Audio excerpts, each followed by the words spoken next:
Now, you're aware that there's this new drone video that's been looked at, and the Air Force believes that Chapman survived and that he had to fight, and that he was alive.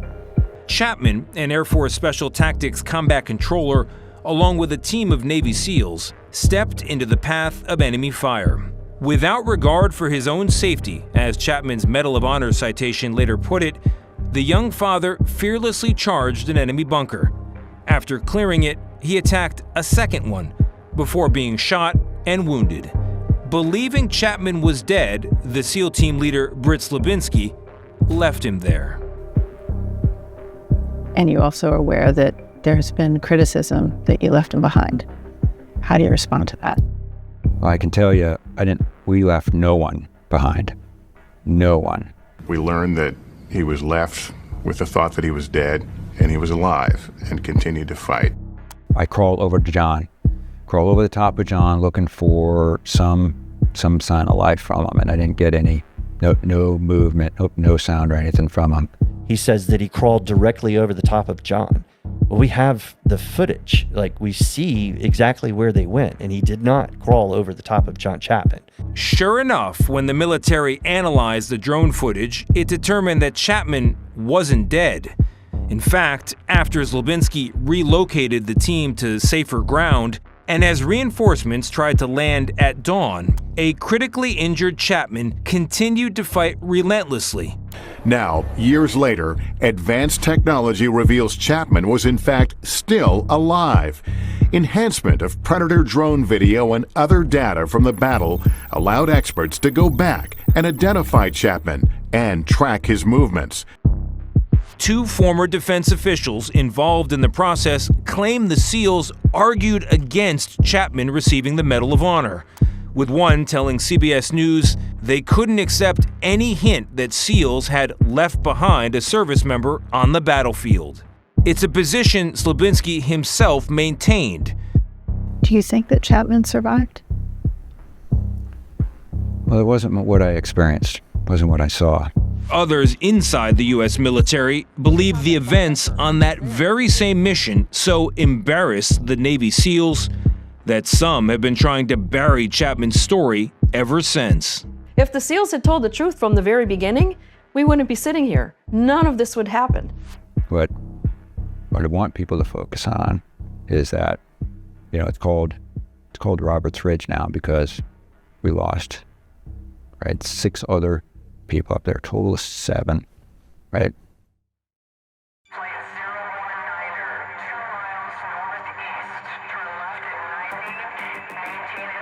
Most elite members of Special Operations Forces in the world, as trained and lethal as any Navy SEAL, Army Ranger, or Green Beret. Yet most people have never even heard of them. They are the U.S. Air Force combat controllers. A combat controller is generally sent out as a one-man attachment to a special operations team. All combat controllers are special operations forces. They have to train to every other special forces standard because they are a special operator that gets embedded within those other teams.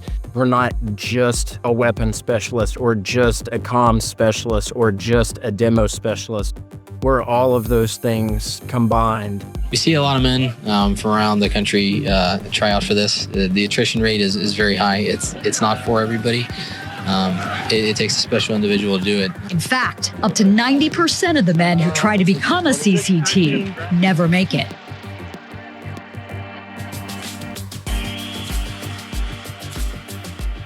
They are, they're the shiny gold star for the Air Force, just nobody ever knows about them. That's fascinating. Like a lot of them, though, they prefer to stay in the background. They don't need the headlines or the movies. Not many people know much about this community, this special ops community in the Air Force. Battle of Mogadishu in '93, better known as Black Hawk Down. Even the mission to capture Osama bin Laden. Combat controllers were there. And I told them, I'm like, hey, I'm thinking about where I am. I'm going into the Air Force as a combat controller. And like in the most serious face, they turned to me and they're like, do your parents beat you? Why? And it was like, well, tell them to start because, like, these dudes get their asses handed to them. We're the only special operations force that has the air traffic control capability. I will say I have never, ever had even a partial bad experience with an Air Force guy from that unit. Never. I've never found one dude who's a fucktard, wasn't amazing at his job, or wasn't willing to do whatever it took to get the job done.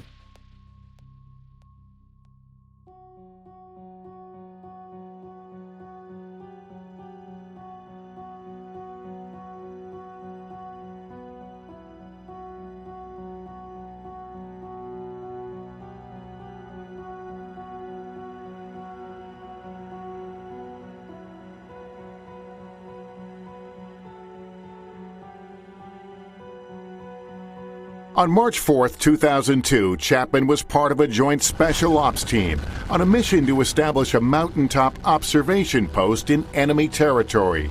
But little did his team know they were landing in a hornet's nest. Their aircraft was hit. Navy SEAL Neil Roberts was thrown from the chopper, which was driven away.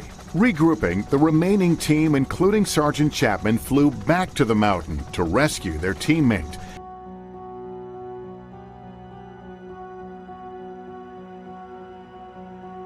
Chapman and the SEALs exfil their MH-47 helicopter. John is the second individual to exit and immediately moves in the direction of the summit.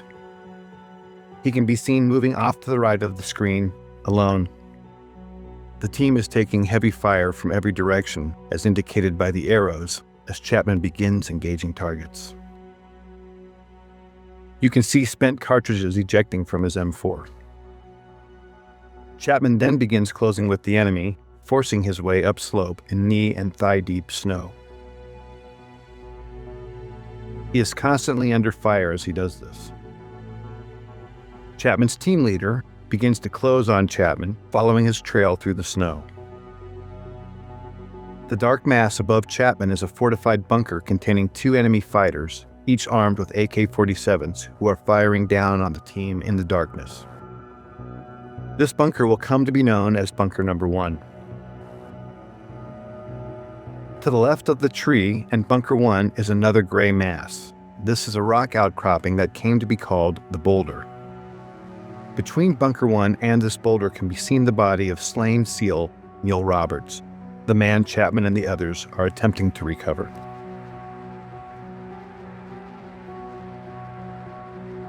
Chapman, still alone and closest to the enemy, pauses to engage targets as his team leader follows him, but never actually catches up with him.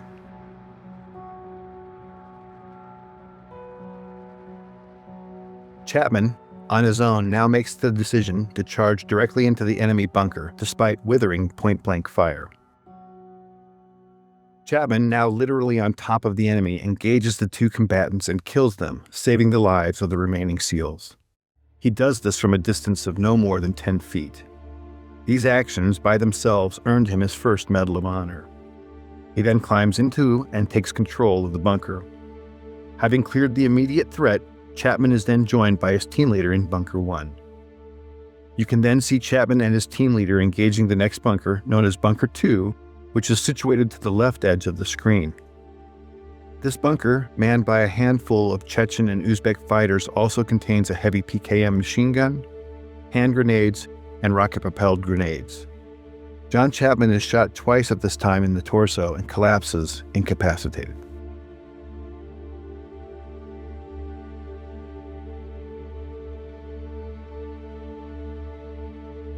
You are now looking at a new angle, and at the left of the screen can be seen the 2-man fire team and team leader on top of the boulder.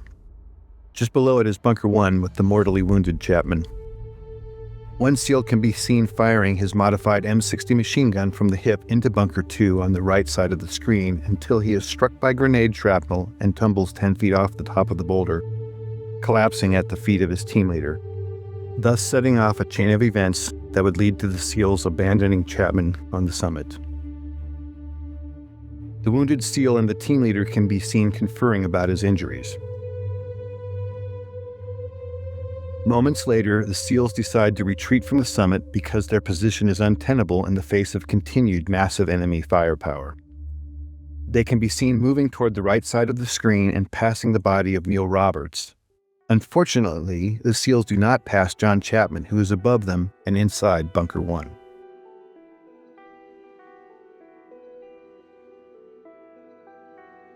This angle shows 3 SEALs in a triangle. The larger black heat signature is a smoke grenade. Just to its left is a donkey and dead Al-Qaeda fighter killed by Chapman. The steepness of the mountain can be seen as the SEALs begin to slide down the near sheer face.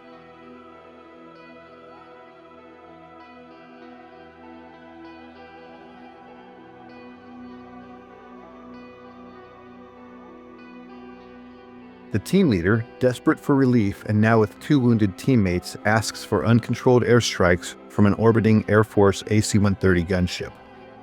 The impacts you see are from 105mm howitzer rounds being fired onto the ridgetop in order to save the remaining SEALs.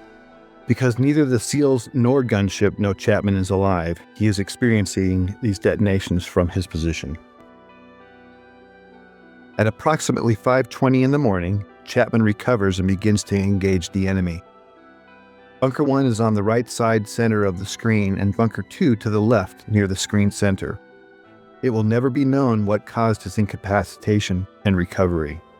Of the 2 rounds that originally wounded him, at least 1 was mortal, and at this time he is experiencing severe blood loss and shock. Despite that, he begins his one-man stand against 24 enemy combatants.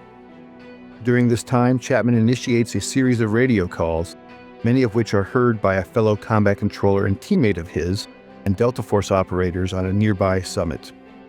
Despite this combat controller's replies, Chapman never acknowledges whether because of damage to his equipment or himself will never be known. This new angle and footage shows Chapman at the top, identified by the green dot under the tree at Bunker 1. The lower center of the screen shows the first enemy fighter who is about to charge Chapman in the hopes of killing the American. The timestamp at the bottom shows it is now 6:05 in the morning and fully light. He's been fighting alone now for 40+ minutes and has received more gunshot and shrapnel wounds as a result of the fierce combat. This scene shows the second of several enemy charges. In this stunning display of determination and courage, Chapman can be seen fighting hand-to-hand with the fighter. In the larger screen display can be seen additional enemy moving on to the summit. But right now, John Chapman is fighting for his life. 6 minutes later, in this new shot, Chapman can hear another helicopter approaching the summit. He is in the bottom center of the screen underneath the tree and can be seen in the magnified inset box as he begins his desperate final stand to save the lives of the 18 men on the helicopter. The red dots are enemy fighters. John begins engaging the enemy in multiple directions and is rapidly approaching the last of his ammunition. The helicopter contains a quick reaction force comprised of Rangers, pararescuemen, and another combat controller. It is now 6:13 and the helicopter is shored final. The enemy is desperately trying to displace Chapman so they can put heavy weapons or rocket-propelled grenades in Bunker 1 while simultaneously engaging the helicopter. With the choice to save his life or the lives of his unknown comrades, Chapman makes the decision to climb out of the bunker and begin firing in multiple directions as can be seen in the inset. Suffering from as many as a dozen wounds, Chapman is in fact already in the process of dying. As he fights, the helicopter is struck by a rocket-propelled grenade and makes a remarkable controlled crash just below Chapman and the summit. Chapman, now off-screen, continues to cover his comrades as they pour out of the stricken helicopter. Some of them are fatally shot as they exit. These images, with Chapman fighting the enemy at close quarter, are the last to show him alive and in this heroic act, thus qualifying for his second Medal of Honor.